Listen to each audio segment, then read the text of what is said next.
Hello there, good day, and welcome to this discussion. This is a program that is dedicated or that intends to speak directly to the people of Linden. As you're aware, the APNU+AFC would have been elected to office in 2015, May 2015. They had a whole host of promises for the people of Guyana, including you, the people of Linden. But after 4 years, going to the 5th year, there was very little to show. The people of Linden can show in terms of what the government would have done for them. So, in essence, they too suffer the same thing as the rest of the country, which is a list of broken promises. I have with me in studio this afternoon Bishop Juan Egil and Mr. Joseph Hamilton. Gentlemen, welcome to the program. Thank you for having me here. Good afternoon, and thank you, Eddie and viewers, for having me here too. All right, I want to set the basis for our discussions this afternoon, and the fact that there seemed to be this newfound love by the coalition for the people of Linden, where I understand there is this massive activity that is planned in the mining town this weekend, particularly on Saturday, where the unconstitutional president and his so-called ministers are expected to journey to the mining town to celebrate with the people, despite not much there to celebrate. Bishop Egil, you would have been on the ground in Linden, talking to the people, interacting with the community. Give us a little background into what exactly is happening there and why this event in Linden. Well, as I understand it, the PNCR is celebrating their 62nd anniversary. And obviously, having not been able to gain traction and support and gather crowds in support of the PNC, any part of the country, they're going to a place where they figure that they're most comfortable politically with, which is Linden. But obviously, even though they're attempting to do that in Linden, my understanding is that the people of Linden are not taking them seriously at all. I think if I'm to help the president to create a speech, he would have to go to Linden tomorrow and say, well, Linden, here I come, I haven't done anything for you. I know I promised you, but I was unable to fulfill the promises that I made. But I am promising you that I will fulfill my promises that I intend to promise you for the next time around. So I guess that is what he is going to Linden tomorrow to say to Lindeners and people in Region 10. As I understand it, they plan to bus in and transport people from all across the country. I got reports from various segments of the society in Linden and Region 10. This morning there was a big flurry of the using of the regional resources and the municipal resources to weed and to clean up the normal Burnhamite approach. The king is or the queen is about to arrive, so the road signs must be painted over, the traffic signs must be up, the grass must be weeded, this place must be washed. And you could imagine they're going to have this celebration in at Congress area there, Congress Square, whatever they call it in Linden, by their party office. And they have served the municipal authorities, the Linden Town Council, have served notice to all of the people who vend in that vicinity. They cannot vend for 2 days just to facilitate this. So you haven't done anything for the people in Linden. You haven't created any economic activity that will benefit the people in Linden. But those who are hustling on their own to sell their greens and their coconuts and their provision and their little school clothes and haberdasheries and so on, you have used your clout by being the one that controls the municipal authority in Linden to deprive those people of 2 days of employment. Or 2 days of business. We're going to come to those later, and I want to talk a little bit about what exactly has been happening in Linden, but I'm going to give Joe a chance to come in here to give some initial comments with regards to this, like I said, this newfound love for not only the people of Linden, but across the country, having neglected them for more than 4 years. Joe. Look, Eddie, the thing is, if you follow the newspapers, you would note that Linden is featured regularly in a negative way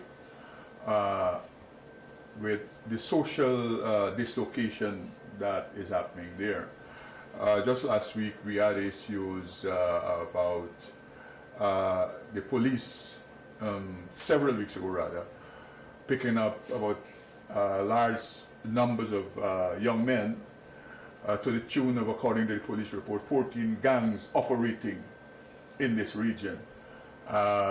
I think a week ago, 2 weeks ago, coming out of all of that, you had some gang warfare, drive-by shooting, where a young man got killed and some young lady is fighting for her life. What that is suggesting to the Guyanese people and to the Lindens is that this is a society that is under serious social strain. Those are the outputs of a society that is under serious social strain, financially and economically, and you have criminality developing. And if you dig deeper into the gang warfare, in large measure, most times you have gang warfare, it comes out of a fight for turf, more so turf that has to do with the selling of illicit drugs. That is the history of this. So that is one issue. You have had several incidents of men brutalizing their spouses, and you have had several issues of criminality in a large measure. So you have a social dilemma that has become more pronounced in the last 4 years under this government. And that is primarily because the people are not being put to work. The government that promised them to put them to work, one Mr. Granger saying that he would ensure Guyanese youths, they get high-paying jobs. The only jobs that they took to Linden, as I understand it, is the job of cleaning drains and parapets, where they have, and Bishop would know this more than I do, where they have in specific communities, they have a dozen, 2 dozen persons. Well, because the Lindeners will be upset with you, they didn't take the jobs. They even reduced the amount. It is called the Drainage and Irrigation Community Enhancement Program. And that was there since the PPPC was in office. And when they took over, they reduced the amount of people. So they've actually the point is, less persons, even in that area, even in that area, you have less persons working. And therefore, it's a cry for help. Jordan had a lot to say about how they would refashion LEAP. Nothing has happened as regards that matter. So Eddie, as I'm laying the background to point out as to what Mr. Granger will go to Linden and reach after 4 years of all of his glorious speeches. And it's a recognition of the people. Look, we were in Linden, I accompanied the presidential candidate Wednesday night. We got there about 6 something. So it was night we were greeting and reaching people. And the place was like a wake house. People who know Linden, they know the activities in the evening, they know the energy in the evening. We walked through the market square except for people who were waiting to catch their transportation to get home. There was no activity. We went into the markets. We went into the area to the riverside. All of those, you had a couple of sprinkling of taxis there, but you had no people. We came around into Republic Drive, that Republic Drive, the area where you have the bus park, and so it was, no one was there. The stores had nobody purchasing. So the community, the area that normally is a hive of activity in Linden, it was dead. And that is, all of that is symptomatic of less disposable income available to people to spend. And so you have on one hand the social issues that have developed and are multiplying, and you have on the other hand where the businesses are not benefiting because you don't have money in the region and in the town at the moment. Like replicated across the country in 2015, there was a lot of talk from the coalition about how they intend to transform almost every region, including Linden or the Region 10 area. But when one is to look now, could you say, Bishop, you've been on the ground in Linden, like I said, on a very regular basis. Is there anything to show? I know Joe touched on a few things that they have done in the most negative way to the people of Linden, but is there anything you can point your fingers to say this was done under the coalition? Well, there are many things that I could point to that was done under the coalition, but it would not be in a positive light. For example, they, through their bad, ill-informed, misguided policies, caused a number of Lindeners, people from Aichuni, Kukwani, and the mines who were involved in forestry, the foresters, to be displaced. So that was one of the things that was keeping Linden and the other communities in Region 10 going while the PPPC was in office, while we reorganized bauxite and tried to get new investors in Bosai and Rosal. Forestry became a major economic activity in Region 10. When they came into power, with their ill-advised policies, forestry died. So you got more people lining than used to be lining before. Now, it was the PNC and their activists in Region 10 who used to be taking public in letters and on television saying that unemployment in Linden was high as 65%. Well, if it was 65% under the PPPC, I will tell the Lindeners this afternoon it got to be 80 or 90% under the APNU, because number one, there is no evidence of any foreign direct investment in Linden that created jobs. I would like, and I dare anybody listening to this program to prove me wrong, to let them bring any project, any activity, any investment, any business that created 25 to 30 jobs in Linden.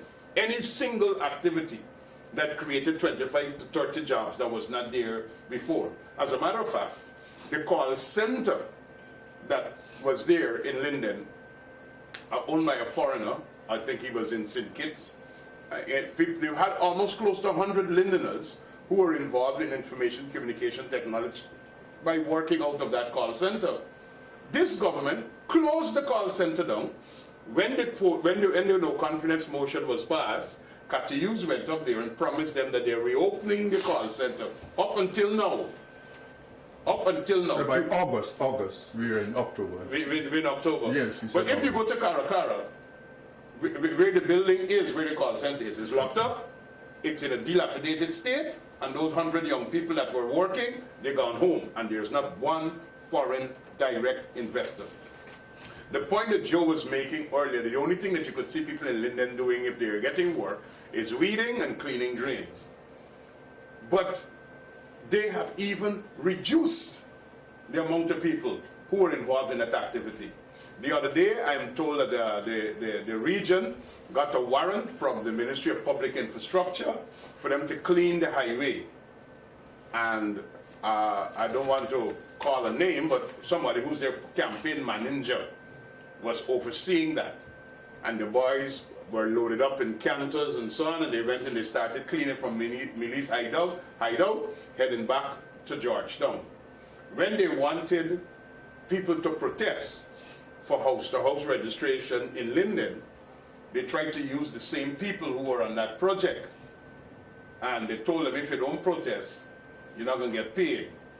and a lot of the people didn't protest, and that was the end of the project. So the comrades who will be journeying to Linden tomorrow to this 62nd anniversary will see how millions of dollars were warranted to the region to pay for works done that is not done. The other thing that I want to bring to your attention, because I have done walkabouts at least twice with the leader of the opposition and twice with our presidential candidate in Linden. I don't think anybody in Linden have ever seen Mr. Granger walking around Linden talking to the ordinary man and talking to the I don't think he's ever gone into a barbershop or a restaurant or a beer garden or where the boys are lining and talk to the ordinary man. I'm sure I could put my head on a block. And as a matter of fact, as we sit here, the Watuku Club is totally separated from ordinary people. You cannot go into the Watuku Club 2 days now because Granger is going to Linden on Saturday. The security has taken over the place. So you're going to a stronghold where it is your support base. But the amount of security that is already in Linden to prepare for Granger's visit tomorrow is amazing because he has to hide from his own people. But one of the things that in those walkabouts people have complained bitterly about to Mr. Jagdeo and to Mr. Irfan Ali, our presidential candidate, and myself, who have done several walkabouts on my own because I've been working in the Linden area, is that recognized, reputable contractors who used to get the little maintenance job to keep the health centers, the schools, to build bridges, and so on, they have been totally removed from the system. And without any form of procurement process being followed, new people have been given the work. Some of them have even been paid for work that is not yet done. And that's one of the reasons why we want the Auditor General report to come out, because in the last Auditor General's report that we were examining in the Parliament 2017, there were dozens of contracts that were awarded in Region 10 without any procurement process, and we are made to understand that the same thing continued in 2018.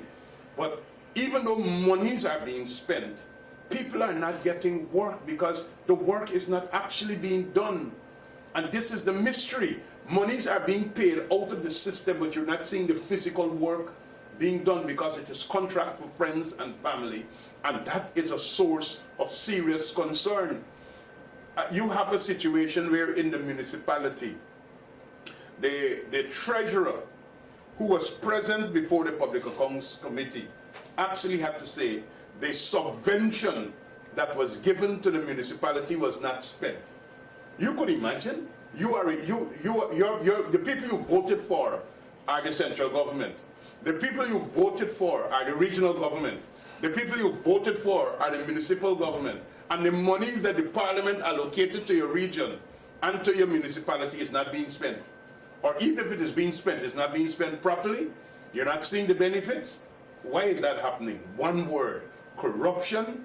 And they're doing things just for that small cabal, friends and family. And the benefits to Lindeners. Lindeners are not seeing the economic development. They're not seeing the benefits of the allocation. And that is why I am sure that tomorrow what you're going to have is a lot of Georgetown and other PNCites from probably West Bobis and so on who will congregate in Linden. But the average Lindener will not be out there. But let me take you over though, and I think you've made some very, very important points with regards to employment, because I know that is one of the platforms on which the APNU+AFC campaigned in 2015. And I think a lot of Lindeners, like youths across the country and persons across the country, had a lot of expectations. Despite the PPP would have been saying all along that these are just empty promises that they're not going to fulfill. But I want to focus a little bit on the social side, the social sectors, because I think that's the major problem for the people in Linden with regards to what happens at the hospital, with regards to how pensioners are making it, how the vulnerable groups and so forth are making it in Linden. Joe, your thoughts? The issue is, and Bishop touched on this. Look, when we were doing the walkabout, at the market, I looked around and I saw a young man there that I knew when my company operated in Region 10. So went and I shook his hand. I said, I remember you as a young contractor. What is happening regarding your business at the time? This is a young man who invested his own money and time. And I'm talking about 2009, 10 years ago I'm talking about. And he said, Mr. Hamilton, since this government came into power that I voted for, I'm yet to get a contract in the regional system. He said now he has had to turn to selling drinks or something like that to be able to feed his family and to be able to take care of himself. So here's a man who started a journey into an avenue, not just ensuring he can employ himself, but he had employees, and therefore he is cast aside. And you have presently, and Bishop touched on it, a major project in Linden that should have been completed since 2018.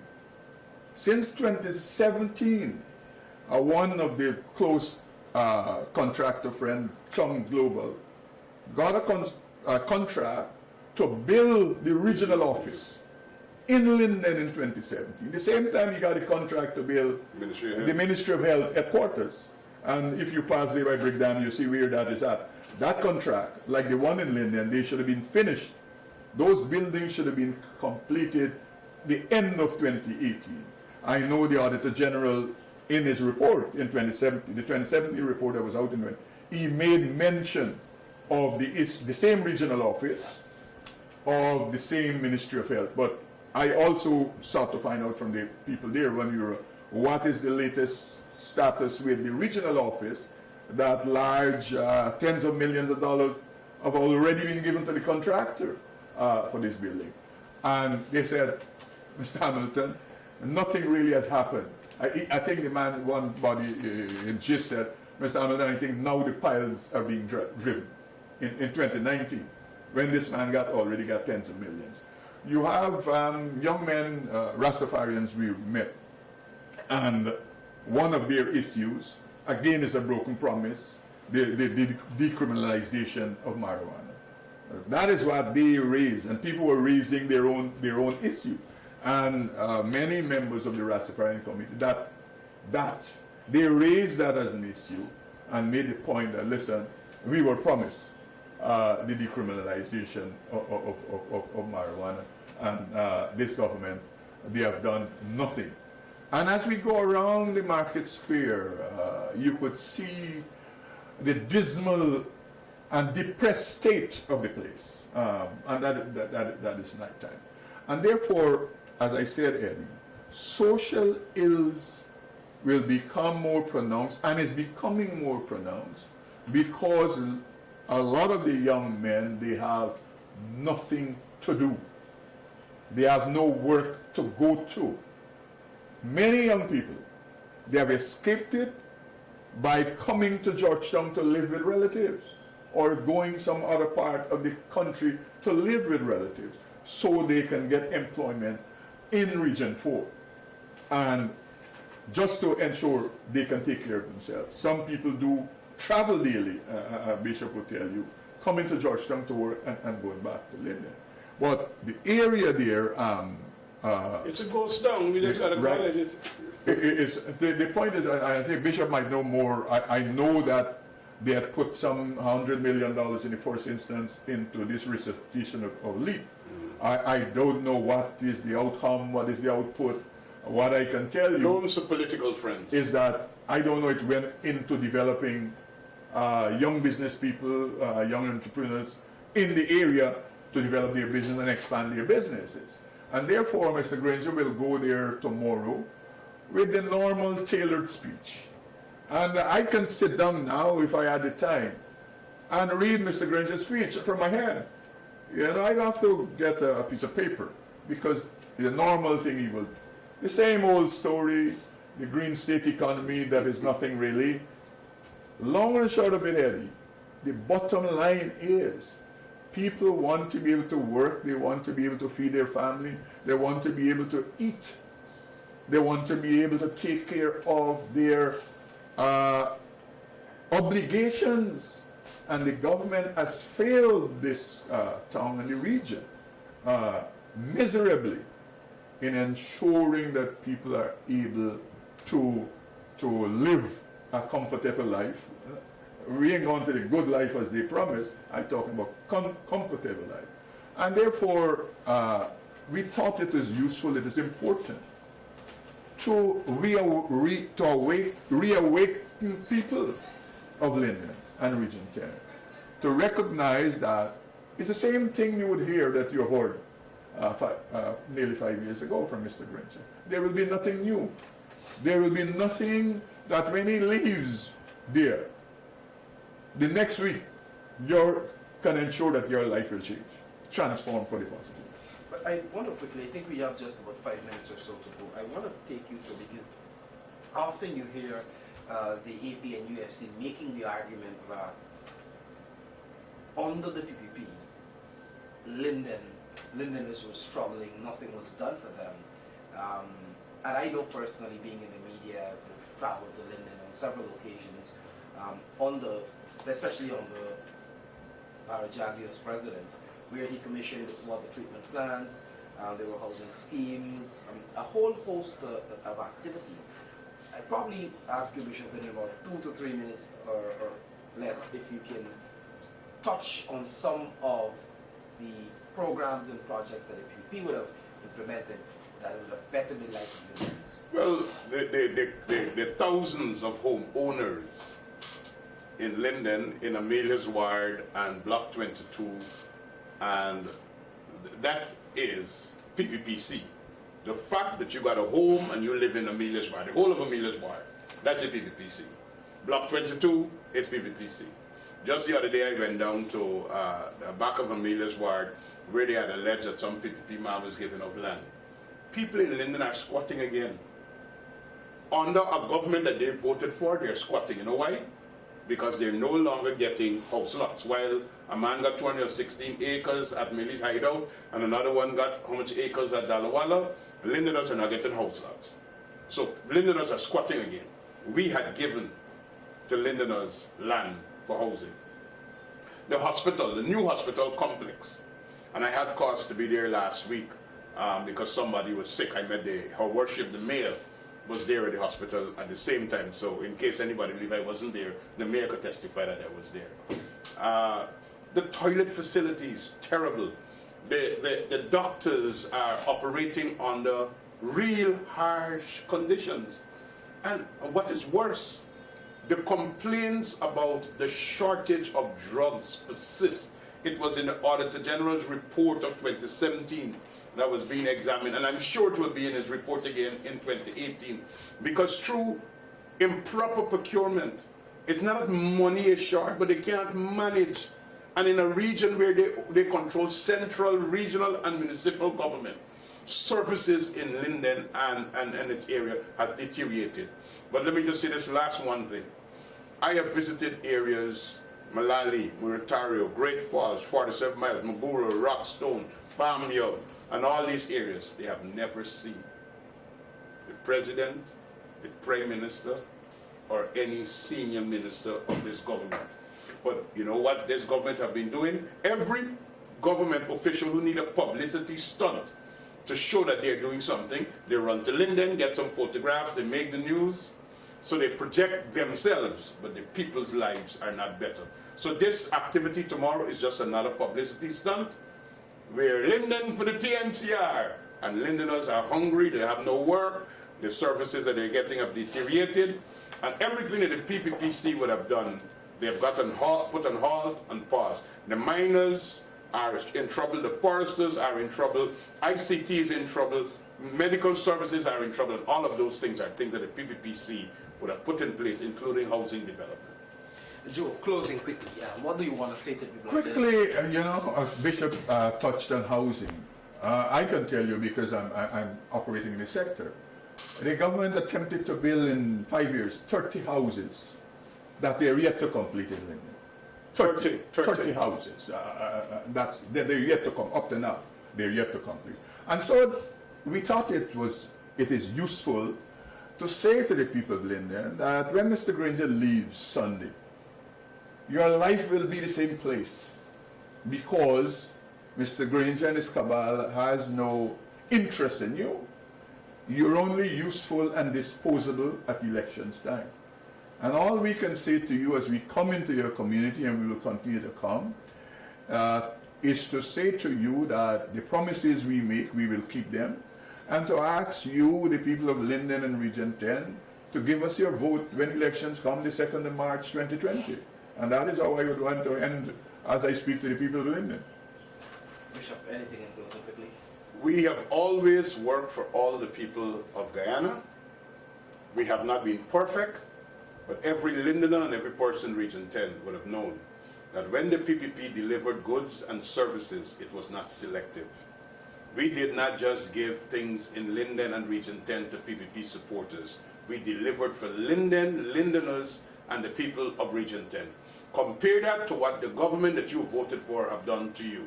They have just looked after themselves and the few people that they could control, and the masses of Lindeners are neglected. We can tell you in the PPPC, like we would have done. We haven't been perfect, but like we would have done. We delivered goods and services that benefited all the people of Linden. We will continue to do that without looking at face, or without looking at religion, or without looking at color. We will do it again, and we will work for everyone, and that's our commitment to the people of Linden and Region 10. Bishop Juan Edgel, Joe Hamilton, I want to thank you guys very much for being here today, and of course I think the message was delivered, and I suspect it will be well received by the people of Linden. I'm your host, Linden, saying thanks for watching, and we will continue to engage you at every level, whether face-to-face, via the media, and every possible way. And you feel free also to try to engage the Most Progressive Party, whether by through the office in Linden, or the leader of the opposition office, or the PPP headquarters in Georgetown, Rob Street, Georgetown. Until next time, I want to say thank you very much for being part of the program. Again, gentlemen, thanks for being here. Thanks, Eddie, and thanks to all of our viewers and listeners.